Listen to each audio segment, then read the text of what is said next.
무릎 꿇고 닦으세요. 그 말이 떨어진 순간 제 귀에서는 아무 소리도 들리지 않았습니다. 바닥에 쏟아진 물보다 먼저 제 자존심이 바닥으로 흘러내리는 느낌이었거든요. 분명 저는 아무것도 하지 않았습니다. 컵을 쏟은 적도 깜빡한 적도 없었어요. 그런데도 모두가 저를 바라봤습니다. 또 시작이네. 그 눈빛 속에는 연민도 의심도 아닌 확신이 있었습니다. 이 집에서 문제는 늘 저였고 실수는 언제나 제 몫이었으니까요. 밖에서는 모두가 부러워하는 며느리 하지만 문이 닫히는 순간 그 사람은 제 기억을 훔치고 제 말을 지우고 저를 천천히 집에서 밀어내고 있었습니다. 그리고 그날 밤 단 한 사람만이 진실을 보았습니다. 그 아이의 떨리는 목소리가 울려 퍼지기 전까지 저는 끝까지 혼자가 될 뻔했습니다. 안녕하세요. 오늘도 찾아와 주셔서 감사합니다. 좋아요, 구독 눌러주세요. 구독은 무료이니 편하게 눌러주세요. 문이 닫히는 소리는 짧았는데 집안 공기는 이상하게 오래 흔들렸습니다. 비 오는 날 특유의 눅눅한 냄새가 복도에서 따라 들어왔지요. 젖은 우산 끝에서 물방울이 똑똑 떨어졌고 그 소리가 거실까지 또렷하게 들렸습니다. 저는 현관 앞에 서서 잠깐 숨을 고르고 신발을 정리했습니다. 발끝이 괜히 가지런해져야 마음이 놓이는 사람이었거든요. 인천 부평의 오래된 빌라 3층. 엘리베이터는 없고 계단은 가파릅니다. 손잡이는 차갑고 겨울이면 철이 손바닥에 달라붙을 정도였지요. 저는 그런 계단을 매일 천천히 오릅니다. 급하게 오르면 심장이 먼저 놀라고 그러면 하루가 어지러워지니까요. 제 이름은 박정임입니다. 올해 70입니다. 남편은 새해 전에 먼저 갔습니다. 장례를 치르고도 한동안은 방이 비어 보이지 않았습니다. 옷장에는 셔츠가 걸려 있고 거실 서랍에는 아직 영수증이 남아 있었지요. 사람 하나가 사라졌는데도 물건은 그대로라서 저는 자주 착각을 했습니다. 여보, 오늘은 하고 부를 뻔한 날이 많았습니다. 남편이 떠난 뒤에는 아들 집에서 함께 살게 됐습니다. 아들 도윤이 제게 그랬습니다.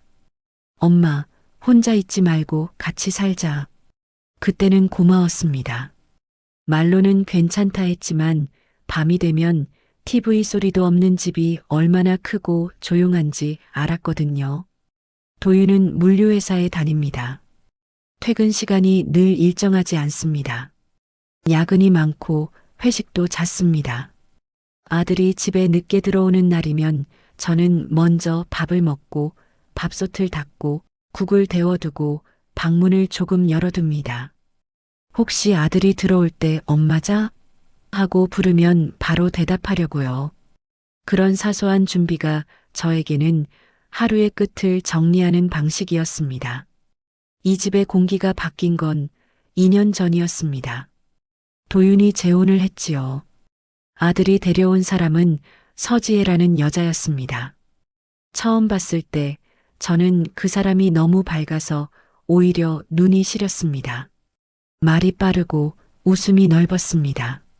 손을 잡을 때는 두 손으로 꼭 감싸주며 어머니, 앞으로 잘 부탁드려요라고 했지요. 사과 한 상자, 고급 김 세트, 홍삼까지 선물도 빠짐이 없었습니다. 지혜는 어린이 미술학원을 운영했습니다. 동네에서 평판이 좋다고 들었습니다. 빌라 아래 편의점에서도 시장 떡집에서도 사람들이 지혜 이야기를 하면 늘 같은 말을 했습니다. 참 싹싹하더라. 웃는 얼굴이 예쁘더라. 저는 속으로 아들이 좋은 사람을 만났구나 하고 안도했습니다. 밖에서 인정받는 사람은 집안에서도 되게 그러니까요. 저는 그렇게 믿었습니다. 그런데 그때부터였지요. 집이 조금씩 달라지기 시작한 게 지혜가 들어온 뒤 집은 더 깔끔해졌습니다. 현관 매트는 자주 빨아 말렸고 거실 러그는 먼지가 없었고 욕실 타일은 물때가 없었습니다. 좋은 변화라고 생각했습니다. 저는 원래 집안일을 꼼꼼하게 하던 사람이지만 나이가 들면서 속도가 느려졌거든요. 누군가가 옆에서 손을 보태준다면 그건 다행인 일이지요. 하지만 다행이라는 말은 늘 오래가지 않습니다. 지혜는 사람들 앞에서는 제게 아주 공손했습니다. 빌라 이웃이 엘리베이터 없는 계단을 올라오다 저를 만나면 지혜는 꼭 크게 인사했습니다. 어머니, 조심히 올라오세요. 제가 팔짱 끼워드릴까요? 그 말에 이웃들은 웃으며 말했지요. 정임 어머니, 며느리 복 있으시네. 저도 같이 웃었습니다. 며느리 복이 아니라 눈치 복을 얻은 기분이었지만요.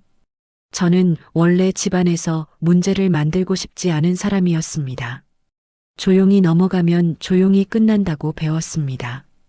그런데 도윤이 없는 날, 그러니까 지혜와 저만 집에 남는 날이면 지혜의 말투가 아주 조금 달라졌습니다.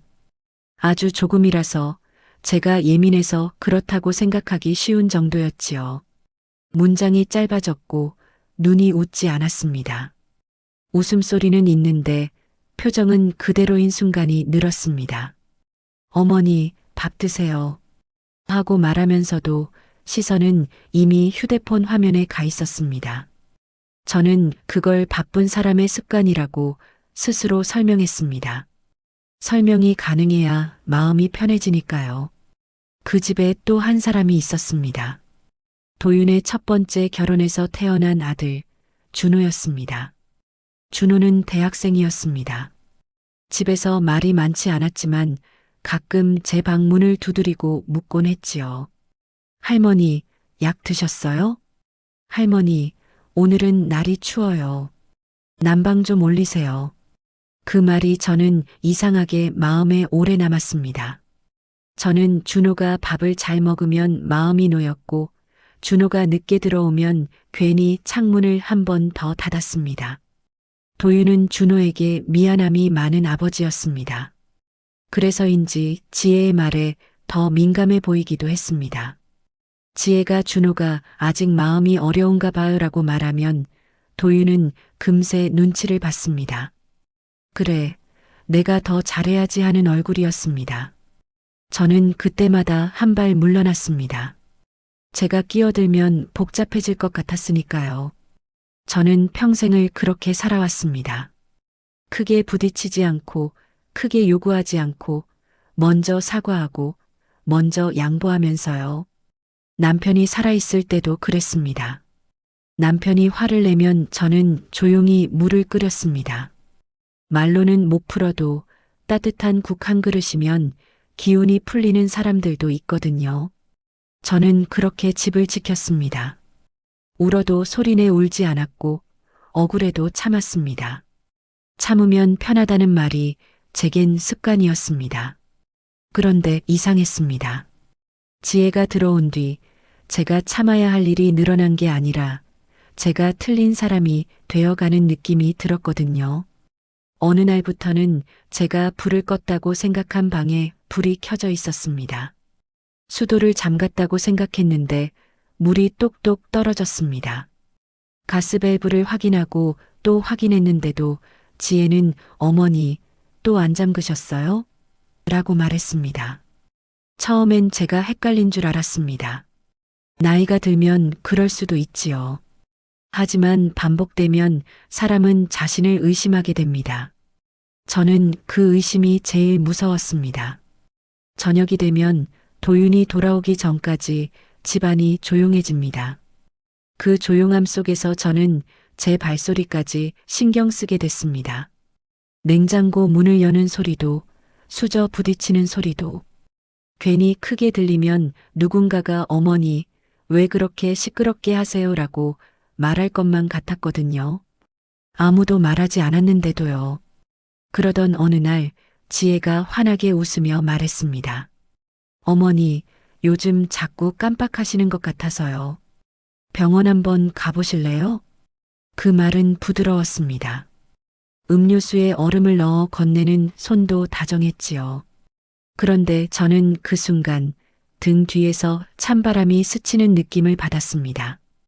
깜빡한다는 말이 이 집에서는 단순한 걱정이 아니라 저를 규정하는 말이 되어가고 있었으니까요.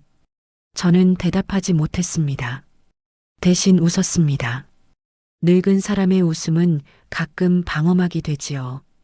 그래, 한번 가볼까? 그렇게 말하고 나서 저는 제 방으로 들어와 문을 닫았습니다. 문을 닫는 순간 심장이 크게 뛰었습니다. 저는 그때 처음 알았습니다. 이 집에서 제가 점점 작아지고 있다는 걸요. 그날 밤 준호가 제 방문을 조심스럽게 두드렸습니다. 할머니, 괜찮아요? 저는 잠깐 망설이다가 말했습니다. 괜찮다. 준호는 문틈으로 얼굴을 내밀고 저를 잠깐 바라봤습니다. 그 아이의 눈이 제 얼굴을 확인하듯 오래 머물렀습니다. 할머니, 이상하면 저한테 말해요. 그 말이 왜 그렇게 울컥했는지 모르겠습니다. 저는 고개만 끄덕였습니다. 그때는 몰랐습니다. 그 아이가 이상하다는 말을 그냥 위로로 한 게 아니라는 걸요. 그날도 도윤은 늦게 들어왔습니다. 저는 방문을 조금 열어둔 채 거실 불빛이 복도 끝까지 번지는 걸 보며 누워 있었습니다. 거실에서 지혜가 통화하는 소리가 들렸습니다. 목소리는 낮고 빠르고 어딘가 차가웠습니다. 중간중간 웃음이 섞였는데 그 웃음이 낮게 깔려서 더 선명했습니다. 저는 눈을 감았습니다. 들으면 불안해질 것 같아서요. 그런데도 마음은 계속 깨어 있었습니다. 이상하게 잠이 오지 않았습니다. 마치 무언가가 곧 일어날 걸 알고 있는 사람처럼요. 그때 저는 아주 작은 소리를 들었습니다. 거실 쪽에서 유리컵이 살짝 부딪히는 소리였습니다. 별것 아닌 소리인데도 제 몸이 먼저 굳었습니다. 이 집에서는 사소한 소리가 사소하게 끝나지 않는 날이 많아졌거든요. 그리고 저는 그 순간 알 수 없는 예감 하나를 삼켰습니다. 내일쯤은 더 이상 웃고 넘길 수 없는 일이 생기겠다는 예감이었지요. 처음엔 제 혀가 변한 줄 알았습니다. 나이가 들면 입맛이 달라진다지요. 짠 것도 덜 느끼고 단 것도 심심해진다고요. 그래서 저는 그날도 아무 말 없이 물을 한 컵 더 마셨습니다. 밥숟가락을 국에 한 번 더 적셨고 반찬은 조금 덜 집었습니다. 눈치 보지 않으려 했습니다. 며느리가 차린 상 앞에서 짜다는 말은 괜히 분위기를 흐릴 수 있으니까요. 그날은 도윤이 야근한다고 연락한 날이었습니다. 거실 조명은 밝았는데 집안은 이상하게 차가웠습니다. TV는 켜져 있었지만 소리가 낮았고 며느리 지혜는 휴대폰을 한 손에 든 채로 반찬 그릇을 놓았습니다. 손목이 빨랐습니다. 정갈했고 군더더기가 없었습니다. 어머니, 드세요. 지혜는 웃었습니다. 입꼬리는 올라갔는데 눈이 따라 웃지 않는 날이었습니다. 저는 숟가락으로 된장국을 한 숟갈 떴습니다. 그리고 순간 목이 움찔했습니다. 짰습니다. 단순히 간이 센 정도가 아니었습니다. 혀끝이 얼얼하고 목구멍이 좁아지는 짠맛이었습니다. 저는 표정을 들키지 않으려고 천천히 씹었습니다. 그런데 밥을 삼킬수록 더 분명해졌습니다. 국뿐만이 아니었습니다. 시금치나물, 멸치볶음, 김치. 제가 집은 것마다 소금이 먼저 튀었습니다. 저는 밥상에서 물을 2번이나 더 따라 마셨습니다. 지혜는 그런 저를 보고도 아무 말이 없었습니다. 그냥 TV만 바라봤지요. 그 침묵이 더 불편했습니다. 내가 예민한 걸까? 제가 스스로에게 그렇게 말하는 순간 지혜가 마치 기다렸다는 듯 말했습니다. 어머니, 요즘 물을 자주 드시네요. 입이 좀 마르세요? 그냥 오늘은 좀 마르네. 그러면 병원 한번 가보실래요? 어르신들 당뇨나 이런 것도 있잖아요. 말은 걱정처럼 들렸습니다. 하지만 어딘가 계산된 방향이 있었습니다. 저는 그 방향을 정확히 설명할 수 없어서 더 불안했습니다. 그 뒤로 같은 일이 반복됐습니다. 도윤이 있는 날에는 이상하게 밥이 평소가 아니었습니다. 된장국이 딱 알맞았고 김치도 적당했습니다. 도윤이 지혜가 요리 잘하지? 하며 웃을 때면 저는 고개를 끄덕이며 따라 웃었습니다. 그럴 때는 제 혀가 정상으로 돌아온 기분이었지요. 그런데 도윤이 없는 날만 되면 제 밥상은 다시 짜졌습니다. 어느 저녁 저는 결국 도윤에게 말했습니다. 도윤이 퇴근해 늦게 밥을 먹는 자리였습니다. 지혜는 밝게 웃으며 국을 데워주고 도윤은 피곤한 얼굴로 젓가락을 들었습니다. 그때 저는 숨을 한번 고르고 말을 꺼냈습니다. 도윤아, 내가 없을 때 내 것만 좀 짠 것 같더라. 도윤의 젓가락이 잠깐 멈췄습니다. 지혜의 눈빛도 아주 짧게 흔들렸습니다. 아주 짧아서 내가 착각했나 싶을 정도였지요. 도윤이 한숨을 쉬며 말했습니다. 엄마, 또 그런 얘기야? 내가 기분 탓이면 미안한데 자꾸 그러니까. 엄마가 요즘 입맛이 예민해진 거겠지. 지혜가 일부러 그럴 사람이야? 도윤의 말은 단호했습니다. 확인도 없고 질문도 없었습니다. 저는 그게 더 서러웠습니다. 지혜는 그때 부드럽게 웃으며 말을 얹었습니다. 어머니, 혹시 미각이 좀 변하신 건 아닐까요? 어르신들 나이 들면 짜게 느끼기도 하고 반대로 싱겁게 느끼기도 한다더라고요. 나는 예전엔 이 정도면 괜찮았는데. 어머니, 괜찮아요.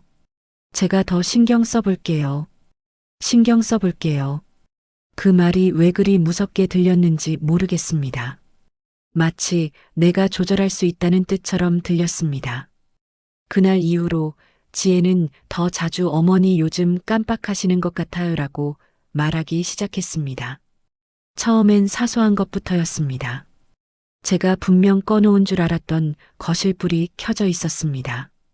잠근 줄 알았던 수도에서 물이 똑똑 떨어졌습니다. 가스밸브가 반쯤 열린 것처럼 보이는 날도 있었습니다. 저는 제 눈을 의심했습니다. 손가락 감각을 의심했습니다. 그래서 매번 확인했습니다. 불을 끄고 나서 스위치를 한 번 더 눌러보고 수도꼭지를 돌리고 나서 손바닥으로 물기를 닦아봤습니다. 밸브는 사진을 찍어두고 싶을 정도로 확인했지요. 그런데 이상하게도 도윤이 집에 들어오는 시간만 되면 지혜가 크게 말했습니다. 도윤 씨, 어머니가 또 거실불을 안 끄고 주무셨어요. 도윤 씨, 수도가 또 틀어져 있었어요. 제가 아니었으면 큰일 날 뻔했어요. 도윤은 그 말을 듣고 저를 바라봤습니다. 그 눈빛이 점점 달라지고 있었습니다. 예전엔 엄마가 늙어서 힘들지라는 눈빛이었는데 어느 순간부터는 엄마가 문제를 만들지라는 눈빛이 되었습니다. 도윤이 말했습니다. 엄마, 제발 좀. 나 회사에서 정신없는데 집에서까지 이러면 어떡해.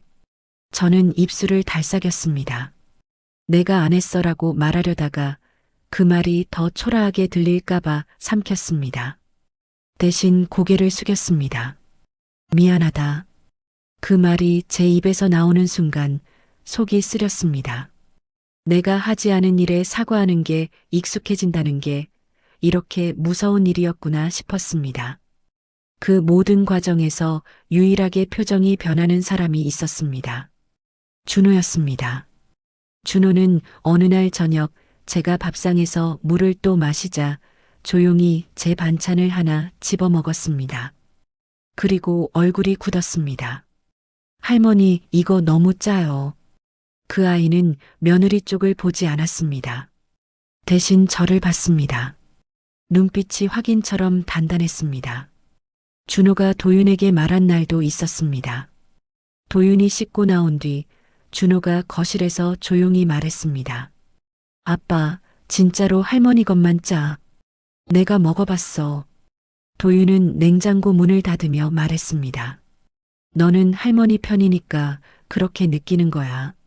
아니, 내가 진짜 먹어봤다니까. 준호야, 너 지금 지혜한테 무슨 말을 하는 거야? 지혜가 얼마나 신경 쓰는데. 그 순간 지혜가 거실로 나왔습니다. 손에 수건을 들고 밝게 웃었습니다. 준호야, 무슨 일이야? 준호는 잠깐 말이 막혔습니다.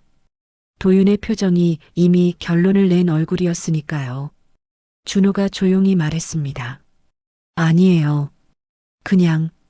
지혜는 고개를 끄덕이며 도윤에게 말했습니다. 도윤 씨, 준호는 아직 마음이 복잡한가 봐요. 저도 이해해요.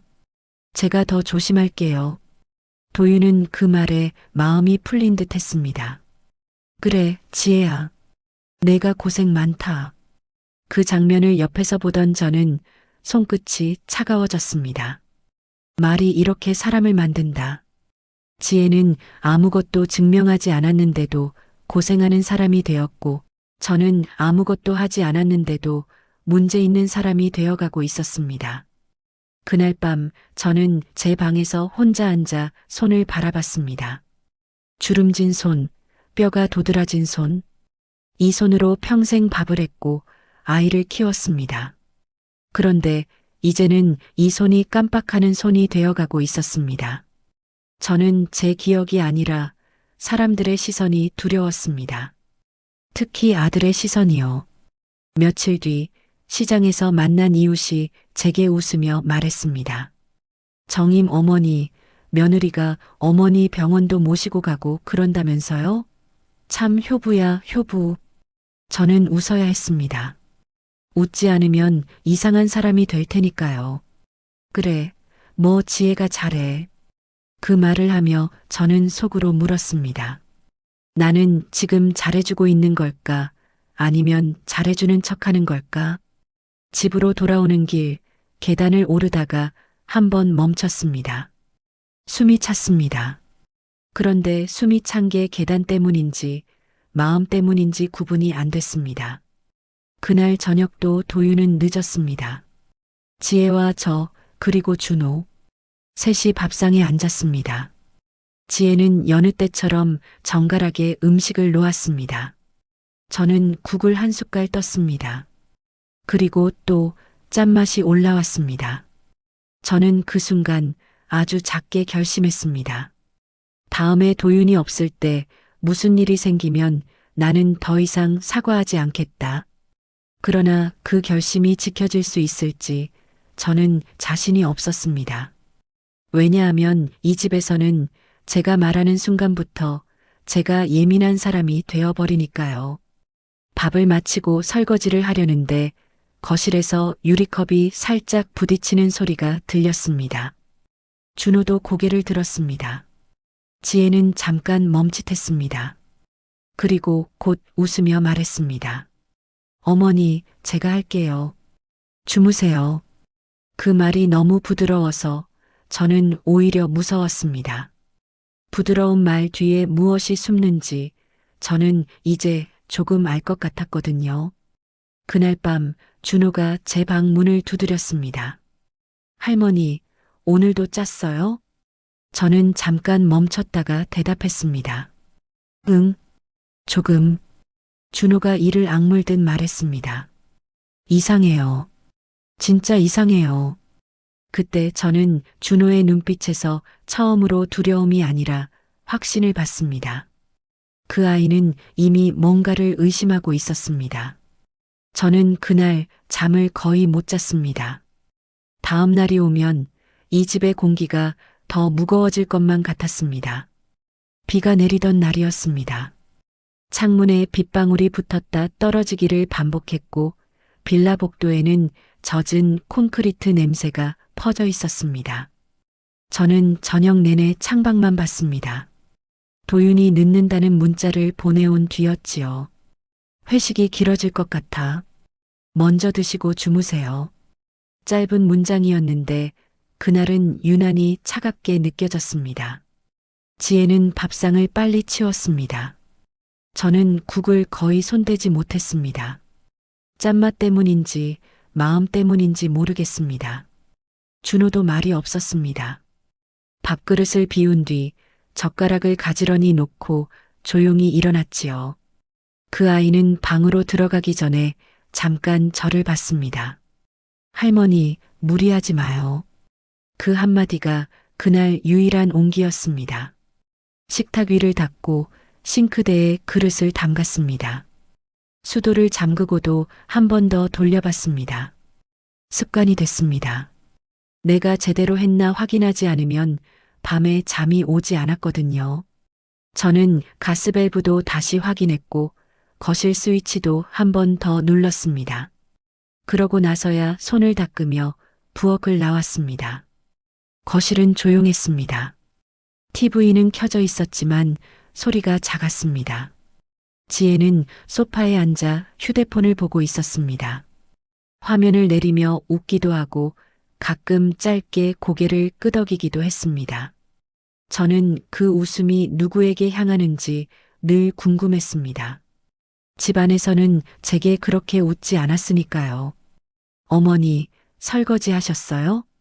지혜의 말투는 공손했지만 어딘가 기계적이었습니다. 응, 해놨어.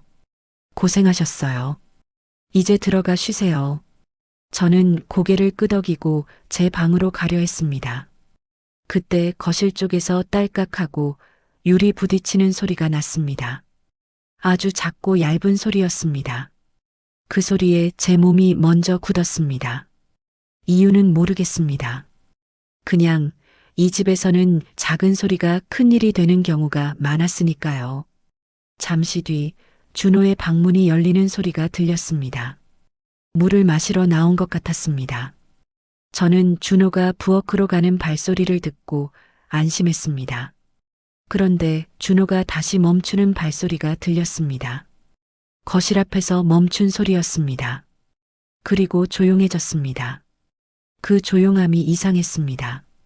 사람이 멈춰서서 숨을 죽인 조용함이었지요. 저는 방에 서서 숨을 삼켰습니다.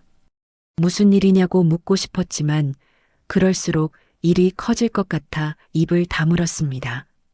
제가 말을 꺼내면 늘 어머니가 예민해서로 끝났으니까요. 그때 거실에서 아주 낮은 물소리가 났습니다. 차악하고 바닥에 퍼지는 소리였습니다. 뒤이어 지혜의 목소리가 높아졌습니다. 어머니, 큰일이에요. 저는 반사적으로 거실로 뛰어갔습니다. 러그 위에 물이 흥건했습니다.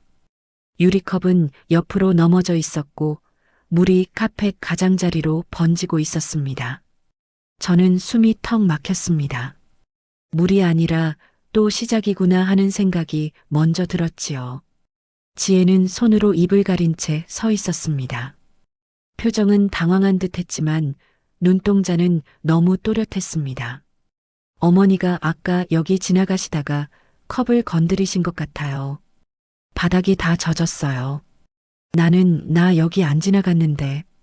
제가 그렇게 말하자 지혜의 얼굴이 아주 잠깐 굳었습니다. 그 짧은 순간이 저를 더 확신하게 만들었습니다. 내 말이 거슬렸구나.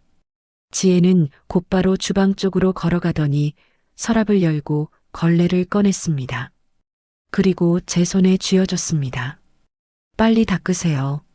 러그 상하면 세탁도 어렵잖아요. 지혜야, 나는 정말. 어머니, 지금 변명할 때가 아니에요. 그 말이 너무 단정적이어서 저는 말을 잃었습니다. 변명이라는 단어는 제가 죄인이라는 뜻이었으니까요. 저는 걸레를 들고 물가로 손을 뻗었습니다. 그때였습니다. 지혜의 목소리가 한 단계 낮아졌습니다.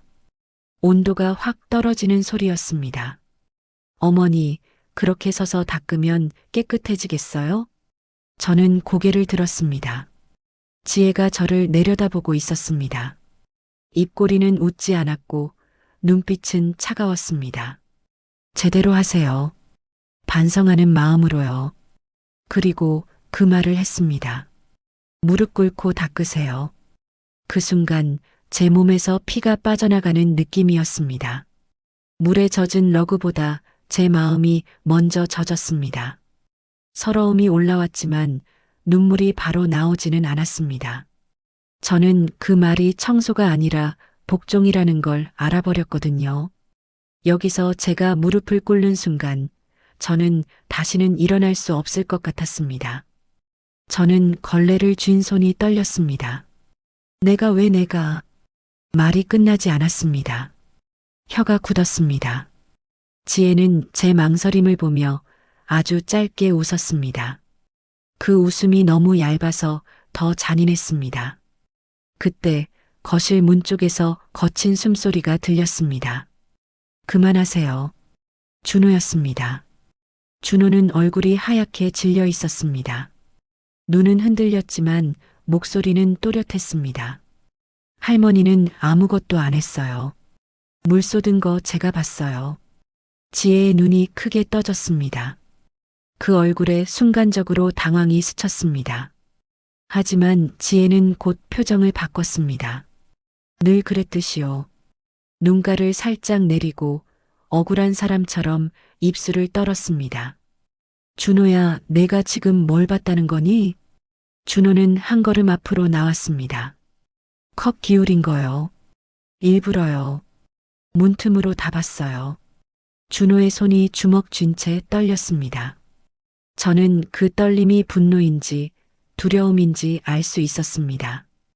이 아이는 지금 이 집에서 처음으로 진실을 말하고 있었으니까요.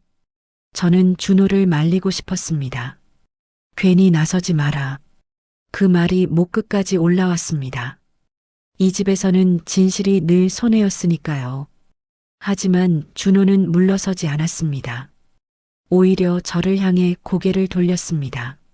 할머니, 괜찮아요. 내가 말할게요. 그 말에 제 마음이 무너졌습니다.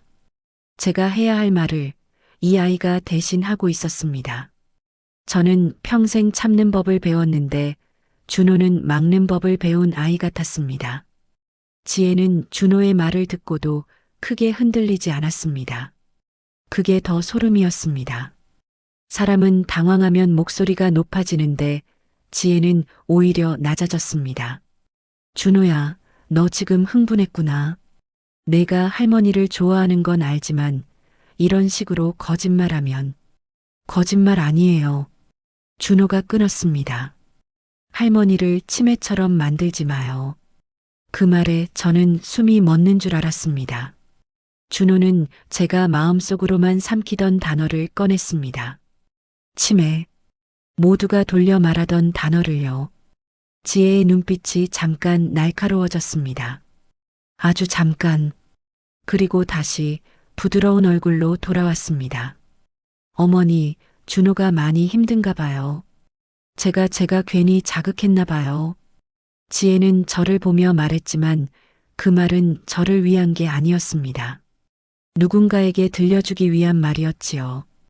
그 누군가가 아직 집에 없다는 게 이상할 정도로요. 그때 현관에서 철컥하고 문 여는 소리가 났습니다. 도윤이 돌아온 것이었습니다. 저는 그 소리를 듣는 순간 등골이 서늘해졌습니다. 이제부터가 진짜 시작이라는 걸 알았거든요. 도윤의 발소리가 거실로 가까워졌습니다. 지혜는 재빨리 걸레에서 눈을 떼고 얼굴에 표정을 입히기 시작했습니다. 저는 그 변화가 너무 빨라서 오히려 확신했습니다. 이 물은 우연이 아니었습니다. 현관문이 닫히는 소리가 났습니다. 철제 문이 흔들리며 쿵 하고 울렸지요. 그 소리 하나로 거실의 공기가 바뀌었습니다. 저는 걸레를 쥔 채 그대로 얼어붙었습니다. 물은 러그 사이로 번지고 있었고 제 손은 이미 축축했습니다. 그런데 그 축축함이 물 때문인지 땀 때문인지 구분이 안 됐습니다. 도윤의 발소리가 가까워졌습니다. 구두굽이 바닥을 두드리는 소리가 규칙적이었습니다. 그 규칙적인 소리가 이상하게 무서웠습니다. 저는 그 소리를 들으면 늘 준비를 했거든요. 오늘은 무슨 말을 듣게 될까? 그런 준비 말입니다. 도윤이 거실에 들어왔습니다. 넥타이를 느슨하게 풀고 외투를 벗지도 않은 채로 바닥에 무릉덩이를 먼저 봤습니다. 그 다음은 지혜의 얼굴, 준호의 얼굴, 그리고 마지막으로 제 손에 들린 걸레를 봤습니다. 도윤의 시선은 순서가 있었습니다. 그 순서가 이미 결론을 말하고 있었습니다. 지혜가 먼저 움직였습니다. 사람들 앞에서 하던 그 표정이 순식간에 얼굴에 붙었습니다. 눈이 촉촉해지고 목소리가 한 톤 올라갔습니다.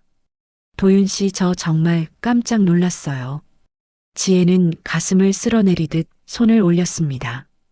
그 동작이 너무 자연스러워서 오히려 연습처럼 보였습니다. 어머니가 컵을 쏟으셨는데 준호가 갑자기 저보고 제가 일부러 했대요. 제가 그런 사람인가요? 도윤은 한 번도 바닥을 닦으러 오지 않았습니다. 대신 지혜 옆으로 다가가 손목을 잡았습니다. 지혜야, 진정해. 무슨 일이야? 지혜는 고개를 살짝 숙이며 더 약한 목소리로 말했습니다. 제가 어머니께 괜찮냐고 말했는데 준호가 제 말은 안 믿고 저를 몰아붙였어요. 준호가 한 발 앞으로 나섰습니다. 얼굴이 하얗게 질렸지만 눈은 흔들리지 않았습니다. 아빠, 거짓말 아니야. 나 봤어. 지혜 이모가 컵을 기울였어. 도윤의 시선이 준호에게 옮겨갔습니다. 그 눈빛에 분노가 들어 있었습니다. 저는 그 분노가 왜 사실 확인보다 먼저 나오는지 이해할 수 없었습니다. 준호야. 도윤이 낮게 말했습니다. 낮게 말할수록 더 무섭습니다. 너 지금 무슨 말을 하는 거야? 진짜야. 문틈으로 다 봤어. 그리고 할머니한테 무릎 꿇고 닦으라고 했어. 준호의 목소리가 떨렸습니다. 그 떨림이 거짓이 아니라는 걸 저는 알았습니다. 하지만 도윤은 다른 것만 봤습니다. 준호가 흔들리는 모습을 확신이 없는 모습으로 받아들이는 사람들의 습관을요. 도윤의 얼굴이 일그러졌습니다. 그만해. 아빠, 제발. 그만하라고. 도윤이 목소리를 높였습니다. 거실이 순간 조용해졌습니다. 물방울 떨어지는 소리까지 들렸지요. 저는 숨을 들이켰습니다. 이제 제 차례라고 생각했습니다. 지금 말하지 않으면 이 일은 영원히 제가 쏟은 물로 끝날 테니까요. 저는 평생 이런 순간에 말을 아껴왔습니다. 그런데 그날만큼은 아껴도 끝이 나지 않는다는 걸 알았습니다. 도윤아. 제 목소리는 생각보다 작았습니다. 나는 안 쏟았어. 도윤이 저를 봤습니다. 그 눈빛이 제 가슴을 찔렀습니다. 아들의 눈에 저는 이미 사고를 내는 사람이 되어 있었거든요. 엄마, 요즘 왜 이래? 도윤의 말에는 피로가 섞여 있었습니다. 지혜가 엄마를 일부러 괴롭힐 이유가 뭐가 있어? 지혜는 그 틈을 놓치지 않았습니다. 아주 부드럽게, 아주 조심스럽게 말을 더했습니다. 도윤 씨, 어머니가 일부러 그러시는 건 아니에요. 제가 걱정돼서요. 요즘 자꾸 깜빡하시는 것 같아서요. 그 말이 거실에 떨어지는 순간 저는 얼굴이 뜨거워졌습니다. 깜빡이라는 단어는 이제 설명이 아니라 판결이었습니다. 저는 그 단어가 붙는 순간부터 제 말은 힘을 잃었습니다. 아무리 사실을 말해도 그럴 수도 있지로 끝나는 사람. 그게 저였습니다. 준호가 도윤을 향해 소리쳤습니다. 아빠, 왜 확인을 안 해? 왜 항상 지혜 이모 말만 믿어? 도윤은 손바닥으로 이마를 쓸어내렸습니다. 내가 지금 얼마나 피곤한지 알아? 집에 와서 이런 얘기 듣고 싶지 않아. 피곤하면 진실도 안 들어? 준호야. 도윤이 크게 외쳤습니다. 너 지금 할머니한테 잘 보이려고 이러는 거지? 내가 할머니 편인 거 나도 알아. 하지만 지혜는 내 아내야, 내 새어머니고. 그 말이 거실을 꽉 채웠습니다. 내 아내. 그 말 하나로 저는 밀려났습니다. 어머니가 아니라 소란의 원인이 되어버렸지요. 저는 그 순간 알았습니다. 도윤에게 저는 가족이기 전에 관리해야 할 문제가 되어버렸다는 거리요. 저는 다시 말하려 했습니다. 지혜가 나한테 밥이 전기 수많은 말이 떠올랐습니다. 하지만 도윤의 얼굴이 이미 닫혀 있었습니다. 문처럼요. 닫힌 문 앞에서 아무리 두드려도 안에서 열어주지 않으면 소용없지요. 지혜는 도윤의 팔에 더 바짝 붙었습니다. 도윤 씨, 제가 괜히 어머니를 자극했나 봐요. 준호도 요즘 예민한가 봐요. 저도 상처받았어요. 그 말은 울음 같았고 울음 같아서 더 믿어졌습니다. 믿어지는 말이 이기는 집이었습니다. 저는 그 집에서 오래졌습니다. 도윤이 준호를 손가락으로 가리켰습니다. 방에 들어가. 더 말하지 마. 준호의 눈이 흔들렸습니다. 억울함과 절망이 한꺼번에 올라오는 얼굴이었습니다. 아빠, 나는 아빠 아들이잖아.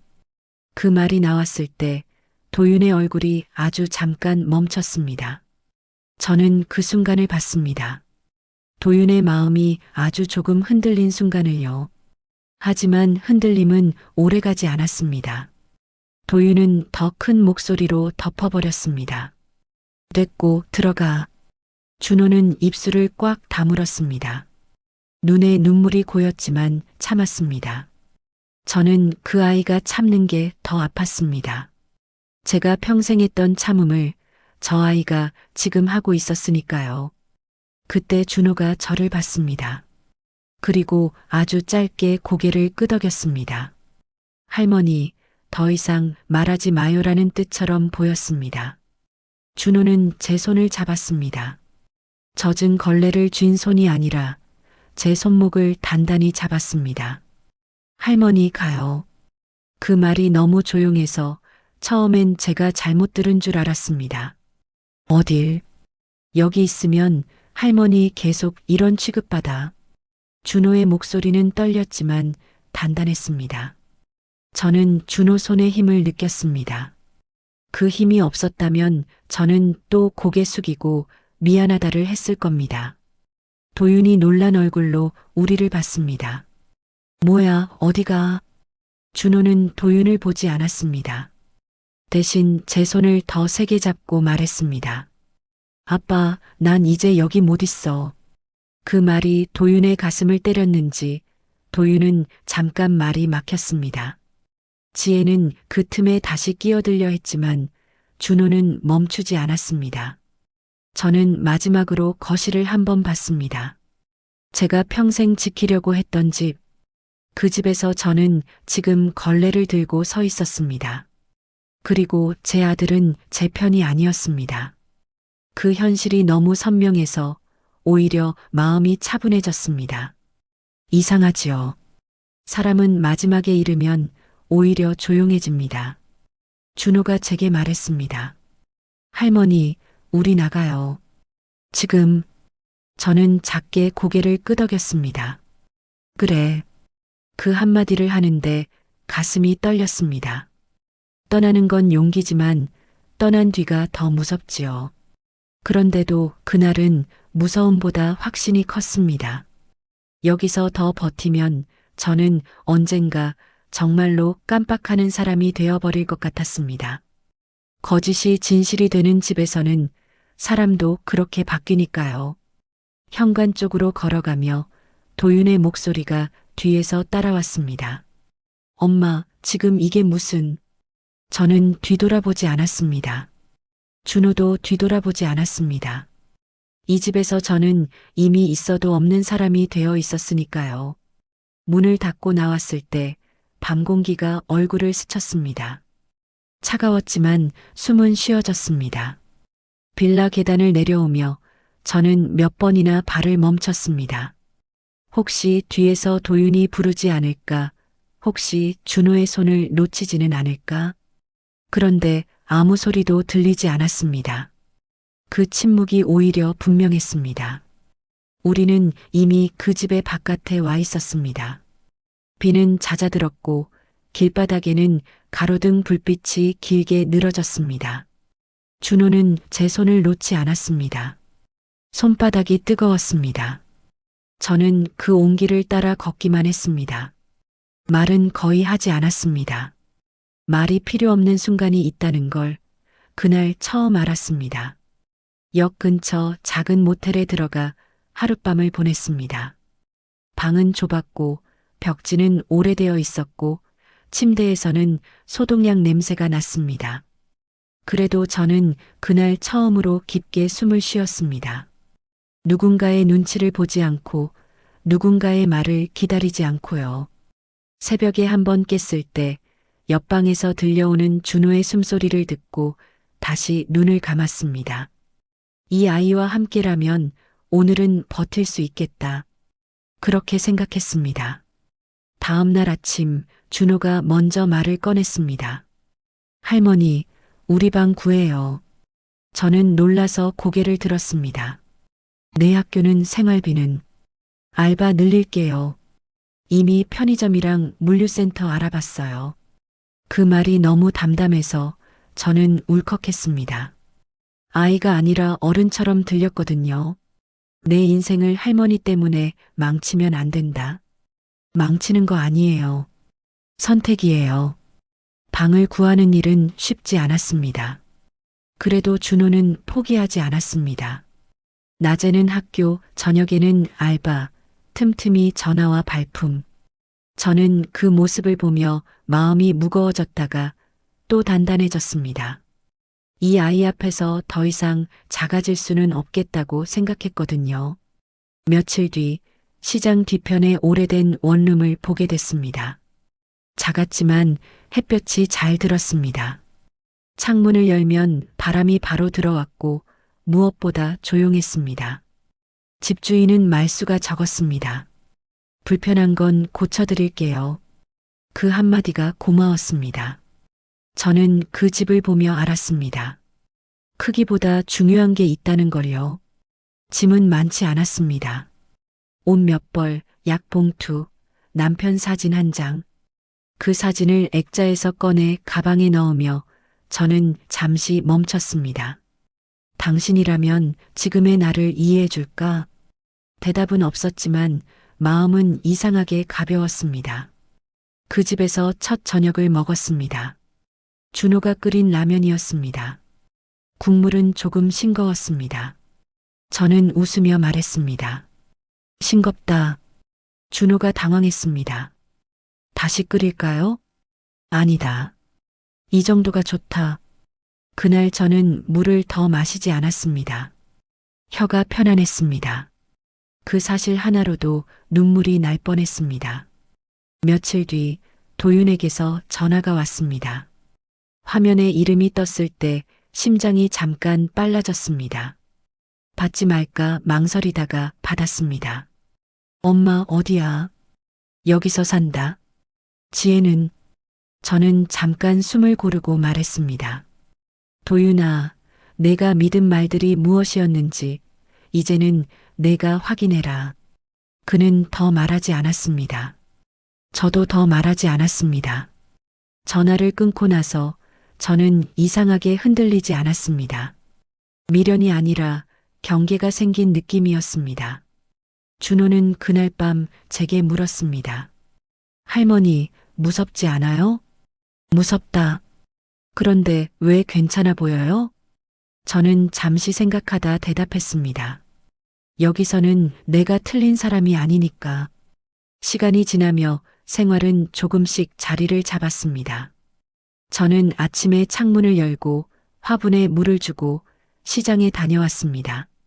준호는 수업과 알바를 오갔습니다. 피곤한 날도 있었지만 우리는 서로에게 설명하지 않아도 되는 사이가 되어갔습니다.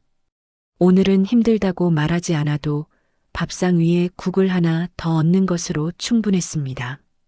가끔 저는 생각합니다. 만약 그날 준호가 보지 않았다면 저는 끝내 무릎을 꿇었을까요? 그리고 그 다음은요. 아마 더 낮아졌을 겁니다. 사람은 한번 굽히면 다음은 쉬우니까요. 그래서 저는 그날을 도망친 날이라고 부르지 않습니다. 살기로 한 날이라고 부릅니다. 저녁 무렵 창문으로 빛이 들어옵니다. 길지 않은 빛이지만 분명합니다. 저는 그 빛을 보며 알게 됐습니다. 집이 사람을 지켜주는 게 아니라 사람이 사람을 지켜준다는 거요. 그리고 믿어주는 단 한 사람이 있으면 다시 시작할 수 있다는 거요. 준호가 말합니다. 할머니, 내일은 뭐 드실래요? 저는 잠시 생각하다 말합니다. 싱겁게. 그 말에 준호가 웃습니다. 그 웃음이 제가 찾던 빛이었습니다. 그날 이후로 저는 더 이상 사과부터 하지 않습니다. 설명부터도 하지 않습니다. 대신 살아냅니다. 그리고 그 선택이 제 인생에서 가장 조용하고 단단한 결정이었다는 걸 저는 오늘도 확인합니다.